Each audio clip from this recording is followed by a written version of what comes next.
মদিনার পার্শ্ববর্তী একটি এলাকায় একজন মহিলা মৃত্যুবরণ করলে অপর এক মহিলা তাকে গোসল দিতে লাগলেন।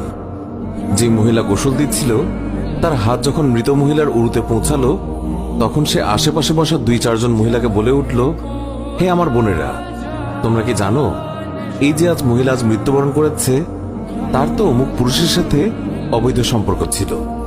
গোসল প্রদানকারী মহিলা যখনই এই কথা বলল, অমনি সাথে সাথে অলৌকিকভাবে তার হাত মৃত মহিলার উরুর সাথে আটকে গেল। পাশের মহিলারা ওই মহিলার হাত ছুটানোর জন্য অনেক টানাটানি করল, কিন্তু কিছুতেই ছুটাতে পারল না। বেশ জোরাজুরি করাতে হাতের সাথে উরুও চলে আসতে লাগলো। এইভাবে অনেক সময় অতিবাহিত হতে লাগলো। মৃত মহিলার আত্মীয় স্বজনেরা বলতে লাগলো, বিবি, এই যে দ্রুত গোসল শেষ করুন, সন্ধ্যা হয়ে আসছে, জানাজা শেষে আমাদেরকে দাফনও করতে হবে। মহিলাটি বলল, আমি তো তোমাদের মৃত মহিলাকে ছাড়তে চাই, কিন্তু সে আমাকে ছাড়তে চায় না। এইভাবে রাত হয়ে গেল, আর তার হাতও উরুর সাথে আটকেই রইল। ভোর হলো, কিন্তু ওইভাবেই রইল। তখন সমস্যার জটিলতা দেখে মহিলার পরিবারের সদস্যগণ ওলামায়ে কেরামের কাছে গেলেন এবং একজন আলেমকে বললেন, মৌলভী সাহেব, একজন মহিলা অন্যজনকে গোসল দিচ্ছিলেন, তখন তার হাত মৃত মহিলার উরুর সাথে আটকে গেছে, এখন কি করা যায়? তিনি ফতোয়া দিলেন, ছুরি দিয়ে জ্যান্ত মহিলার হাত কেটে দাও। তখন গোসল প্রদানকারী মহিলার আত্মীয়রা বলল, আমরা আমাদের মহিলাকে ত্রুটিযুক্ত বানাতে চাই না, আমরা তার হাত কাটতে দেব না। সবাই অন্য মৌলভীর কাছে গেলেন, তাকে সবকিছু বললে তিনি বললেন, ছুরি দিয়ে মৃত মহিলার গোশত আলাদা করে দাও।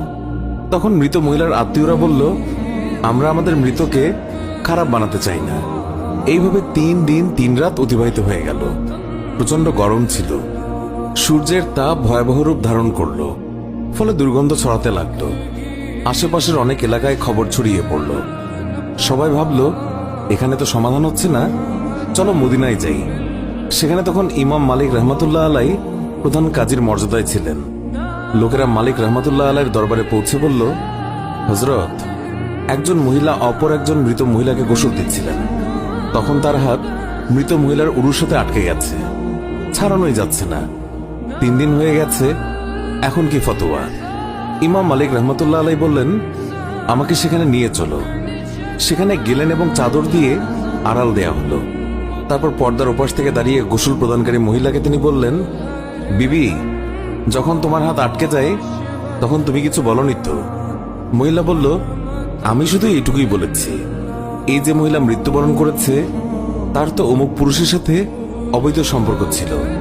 ইমাম মালিক রহমতুল্লাহ আলাই বললেন, বিবি, তুমি যে এই অপবাদ দিয়েছ এর সপক্ষে নিজ চোখে দেখেছে এমন 4 জন সাক্ষী তোমার আছে কি? মহিলা বলল, না। তখন ইমাম মালিক বললেন, ওই মহিলা তোমার সামনে স্বীয় পাপের স্বীকারোক্তি দিয়েছে কি? মহিলা বলল, না। তখন বললেন, তবে তুমি কিসের ভিত্তিতে অপবাদ দিলে?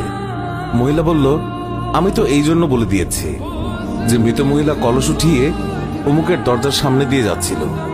এই কথা শুনেই ইমাম মালিক রহমতুল্লাহ আলাই সেখানে দাঁড়িয়ে পুরো কোরআন শরীফের প্রতি দৃষ্টি দিলেন এবং বললেন, কোরআন শরীফের মধ্যে এসেছে, যারা সতী সাধ্যের প্রতি অপবাদ আরোপ করে অতঃপর সপক্ষে 4 জন পুরুষ সাক্ষী উপস্থিত করে না, তাদেরকে 80টি বেত্রাঘাত করো। সূরা নূর আয়াত 4। যেহেতু তুমি কোনো প্রমাণ ছাড়া একজন মৃত মহিলার উপর অপবাদ আরোপ করেছ, আমি প্রধান কাজী হিসেবে নির্দেশ দিচ্ছি, জল্লাদ, তাকে বেত্রাঘাত করতে শুরু করো।